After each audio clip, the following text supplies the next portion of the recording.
ನಮಸ್ತೆ ಪ್ರಿಯ ವೀಕ್ಷಕರೇ ಎಲ್ರಿಗೂ ಕೂಡ ನಮ್ಮ ಚಾನಲ್ಗೆ ಸ್ವಾಗತ ಸುಸ್ವಾಗತ.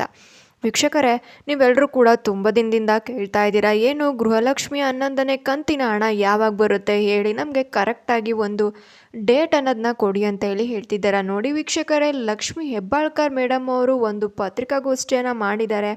ಅವರು ನಿಮಗೆಲ್ಲಾದರೂ ಕೂಡ ನಾವು ಹಿಂದಿನ ವೀಡಿಯೋದಲ್ಲಿ ಹೇಳಿದ್ದೀವಿ, 29ನೇ ತಾರೀಕು ಜೂನ್ ತಿಂಗಳಲ್ಲಿ ಅವರು ಟ್ರೆಜರಿಯಿಂದ ಹಣನ ತೆಗ್ದಿದ್ದಾರೆ. ನಾವು ತುಂಬ ಹಳೆ ವೀಡಿಯೋಸಲ್ಲೂ ಕೂಡ ಹೇಳಿದ್ವಿ, ಜೂನ್ ತಿಂಗಳ ಒಂದು ಎಂಡಿಂಗಲ್ಲಿ ನಿಮಗೆ ಗೃಹಲಕ್ಷ್ಮಿಯ ಒಂದು ಹಣ ಬಂದು ಸೇರುತ್ತೆ ಅಂತ ಹೇಳಿ. ಆದರೆ ಇವಾಗ ಜೂನ್ ತಿಂಗಳು ಕಳೆದೋಗಿದೆ, ಇನ್ನೂ ಕೂಡ ಗೃಹಲಕ್ಷ್ಮಿಯ ಒಂದು 11ನೇ ಕಂತಿನ ಹಣ ಬಂದಿಲ್ಲ. ಇದೆಲ್ಲ ಸುಳ್ಳು ಅಂತೇಳಿ ಎಲ್ಲರೂ ಕೂಡ ಕಮೆಂಟ್ ಮಾಡ್ತಾ ಇದ್ದೀರಾ.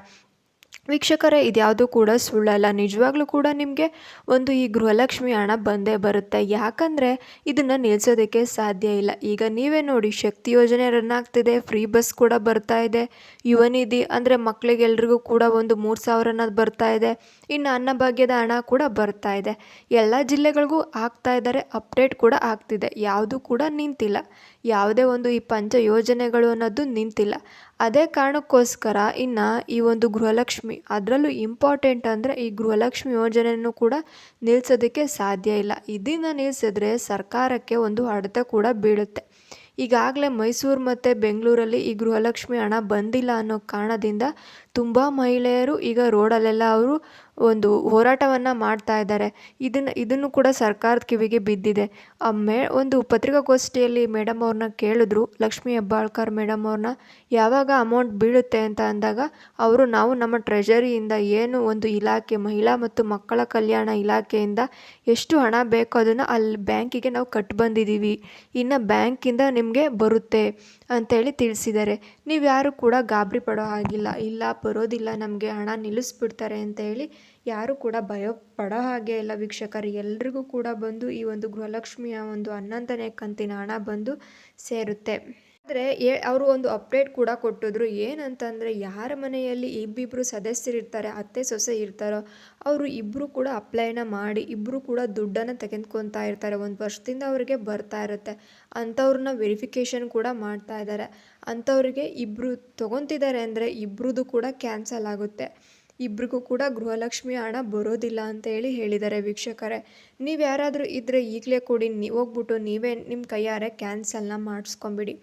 ಇನ್ನು ನಮಗೆ ಬರ್ತಾನೆ ಇಲ್ಲ, ನಮಗೆ 8ನೇ ಕಂತು 9ನೇ ಕಂತು ಹಣನೇ ಬಂದಿಲ್ಲ ಅಂದರೆ ನೀವು ಏನು ಮಾಡಬೇಕು ಅಂತಂದರೆ, ಮಹಿಳಾ ಮತ್ತು ಮಕ್ಕಳ ಒಂದು ಕಲ್ಯಾಣ ಇಲಾಖೆ ಅಂತ ಇರುತ್ತೆ ನಿಮ್ಮ ಒಂದು ತಾಲೂಕಿನಲ್ಲಿ, ಅವ್ರನ್ನ ಫಸ್ಟ್ ಹೋಗಿ ನೀವು ಮೀಟ್ ಮಾಡಬೇಕಾಗುತ್ತೆ. ನೀವು ಹೋಗಿ ಅವ್ರ ಹತ್ರ ಮಾತಾಡಬೇಕಾಗುತ್ತೆ ವೀಕ್ಷಕರೇ. ನೀವು ಸುಮ್ಮನೆ ಇಲ್ಲಿ ನಮಗೆ ಹಣ ಬಂದಿಲ್ಲ ಅಂತೇಳಿ ಹೇಳೋ ಹಾಗಿಲ್ಲ. ನೀವು ಹೋಗಿ ಅವ್ರ ಹತ್ರ ಹೋಗಿ ನಿಮ್ಮ ಹತ್ರ ಒಂದು ದಾಖಲಾತಿಗಳನ್ನು ಕೊಡಬೇಕು. ಅವ್ರ ಹತ್ರ ಕೊಟ್ಟು ಮಾತಾಡಬೇಕಾಗುತ್ತೆ. ನಮಗೆ ಹಣ ಬಂದಿಲ್ಲ, ಏನಾದರೂ ಮಾಡಿ ಸಾಲ್ವ್ ಮಾಡಿಕೊಡಿ ಅಂತ ಕೇಳಬೇಕಾಗುತ್ತೆ ವೀಕ್ಷಕರೇ. ಇನ್ನು ಇದು 2ನೇ ಅಪ್ಡೇಟ್ ಆಗಿರುತ್ತೆ. ಎಲ್ಲರೂ ಕೂಡ ನಿಮ್ಮ ಒಂದು ಆಧಾರ್ ಕಾರ್ಡನ್ನು ಅಪ್ಡೇಟ್ ಆಗಿರಬೇಕು, ಅದು ಕೂಡ ಇಂಪಾರ್ಟೆಂಟ್. ಅದನ್ನು ಕೂಡ ಮೇಡಮ್ ಅವರು ತಿಳಿಸಿದ್ದಾರೆ, ಲಕ್ಷ್ಮಿ ಹೆಬ್ಬಾಳ್ಕರ್ ಮೇಡಮ್ ಅವರು.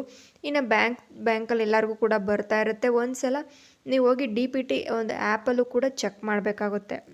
ಇನ್ನು ಈ ಒಂದು 11ನೇ ಕಂತಿನ ಹಣ ಯಾವಾಗ ಬರುತ್ತೆ ಅಂದರೆ ಒಂದು ಎಕ್ಸಾಕ್ಟ್ ಟೈಮ್ನ ಕೊಡಿ ಮೇಡಮ್, ತುಂಬ ಜನರು ತುಂಬ ಮಹಿಳೆಯರು ಇದಕ್ಕೋಸ್ಕರ ಕಾಯ್ತಾ ಇದ್ದಾರೆ ಅಂದಾಗ ಅವರು, ನೋಡಿ ಇನ್ನು ಈಗ ನಾವು ಜುಲೈಯಲ್ಲಿದ್ದೀವಿ, ಜುಲೈ 2ನೇ ತಾರೀಕು ಆಗೋಗ್ತಾ ಇದೆ ಅಂದರೆ 3-4ರಂತೂ ಖಂಡಿತವಾಗ್ಲೂ ನಿಮ್ಮ ಒಂದು ಖಾತೆಗೆ ಹಣವನ್ನು ಬರುತ್ತೆ. ಈ ಒಂದು ವಾರದಲ್ಲಿ, ಈ ವೀಕಲ್ಲಿ ನಿಮಗೆ ಹಣ ಬಂದು ಬೀಳುತ್ತೆ, ಇದರಲ್ಲಿ ಯಾವುದೇ ರೀತಿಯ ಡೌಟ್ ಇಲ್ಲ. ನೀವು ಯಾರು ಕೂಡ ಹೆದರ್ಕೊಳ್ಳೋ ಅವಶ್ಯಕತೆ ಇಲ್ಲ ಅಂತ ಹೇಳಿದ್ರು. ನೀವು ಇನ್ನು 4 ದಿನ 5 ದಿನ ತಡ್ಕೊಬೇಕಾಗುತ್ತೆ ವೀಕ್ಷಕರೇ. ಎಲ್ರಿಗೂ ಕೂಡ ಒಂದು ಈ ಗೃಹಲಕ್ಷ್ಮಿ ಹಣ ಬಂದೇ ಬೀಳುತ್ತೆ. ಅಟ್ಲೀಸ್ಟ್ ಈ ವೀಕಲ್ಲಾದರೂ ಬರುತ್ತೆ. ಜುಲೈ ವೀಕಲ್ಲಿ ಇದ್ದೀವಿ ನಾವು, ಜುಲೈ ಫಸ್ಟ್ ವೀಕಲ್ಲಿ ಅವರು ನಿಮಗೆ ಹಣ ಬರುತ್ತೆ ಅಂತ ಹೇಳಿದ್ದಾರೆ. ಎಲ್ಲರೂ ಕೂಡ ಅಷ್ಟರಲ್ಲಿ ನಿಮ್ಮ ಬ್ಯಾಂಕನ್ನು ಹೋಗಿ ಚೆಕ್ ಮಾಡಿಸ್ಬೇಕಾಗುತ್ತೆ. ಒಂದೊಂದು ಸಲ ನಿಮ್ಮ ಯಾವ ಬ್ಯಾಂಕ್ ಅಂತ ಚೇಂಜ್ ಆಗೋ ಚಾನ್ಸಸ್ ಇರುತ್ತೆ. ಅದರಿಂದ ನೀವು ಎಲ್ಲ ಬ್ಯಾಂಕಲ್ಲೂ ಒಮ್ಮೆ ಹೋಗಿ ವಿಚಾರಿಸ್ಬೇಕಾಗುತ್ತೆ ವೀಕ್ಷಕರೇ. ಇನ್ನು ಎಲ್ಲರೂ ಕೂಡ ಹಣನ ಒಂದು ಏನು ಬಂದಿಲ್ಲ ಅಂದಿದ್ದಕ್ಕೆ ಮೇಡಮ್ ಹತ್ರನಾಗಲಿ, CM ಸಿದ್ದರಾಮಯ್ಯನ ಹತ್ರ ಆಗಲಿ ಪ್ರಶ್ನೆಗಳನ್ನ ಮಾಡ್ತಾಯಿದ್ರು. CM ಸಿದ್ದರಾಮಯ್ಯನವರು ಕೂಡ ಒಂದು ಒತ್ತಡನ ಹಾಕ್ತಾ ಇದ್ದಾರೆ, ಗೃಹಲಕ್ಷ್ಮಿ ಖಾತೆಗೆ ಎಲ್ರಿಗೂ ಕೂಡ ಕಳಿಸಿ, ನಮ್ಮ ಸರ್ಕಾರದ ಬಗ್ಗೆ ಯಾರಿಗೂ ಕೂಡ ಅನುಮಾನ ಅನ್ನೋದು ಬರಬಾರ್ದು, ಅಪನಂಬಿಕೆ ಅನ್ನೋದನ್ನ ಬರಬಾರ್ದು, ನೀವೆಲ್ಲರನ್ನೂ ಕೂಡ ಎಲ್ಲರಿಗೂ ಕೂಡ ಹಣವನ್ನು ಕಳಿಸ್ಬೇಕು ಅಂತೇಳಿ CM ಸಿದ್ದರಾಮಯ್ಯನವರು ಕೂಡ ಒಂದು ಒತ್ತಡನ ಹಾಕ್ತಾ ಇದ್ದಾರೆ. ಈ ಒಂದು ಲಕ್ಷ್ಮಿ ಹೆಬ್ಬಾಳ್ಕರ್ ಮೇಲೆ ಒತ್ತಡನ ಹಾಕ್ತಾ ಇದ್ದಾರೆ. ಆದ್ದರಿಂದ ಯಾರಿಗೂ ಕೂಡ ಈ ಒಂದು ಗೃಹಲಕ್ಷ್ಮಿ ಹಣವನ್ನು ನಿಲ್ಲಿಸೋದಿಲ್ಲ, ಎಲ್ರಿಗೂ ಕೂಡ ಬರುತ್ತೆ ವೀಕ್ಷಕರೇ. ಇದನ್ನು ಸ್ವತಃ ಸಿದ್ದರಾಮಯ್ಯನವರೇ ಒಂದು ಪ್ರೆಸ್ ಮೀಟ್ ಮುಖಾಂತರ ನಮಗೆ ತಿಳಿಸಿದ್ದಾರೆ. ನೋಡಿ ವೀಕ್ಷಕರೇ, ಈ ಒಂದು ಮಾಹಿತಿಗಾಗಿ ಇದೇ ರೀತಿಯ ಮಾಹಿತಿಗಾಗಿ ನಮ್ಮ ಚಾನಲ್ನ ಸಬ್ಸ್ಕ್ರೈಬ್ ಮಾಡಿ. ಈ ವಿಡಿಯೋ ಇಷ್ಟ ಆದರೆ ಒಂದು ಲೈಕ್ ಮತ್ತು ಶೇರ್ ಕೊಡಿ. ಥ್ಯಾಂಕ್ ಯು, ಧನ್ಯವಾದಗಳು.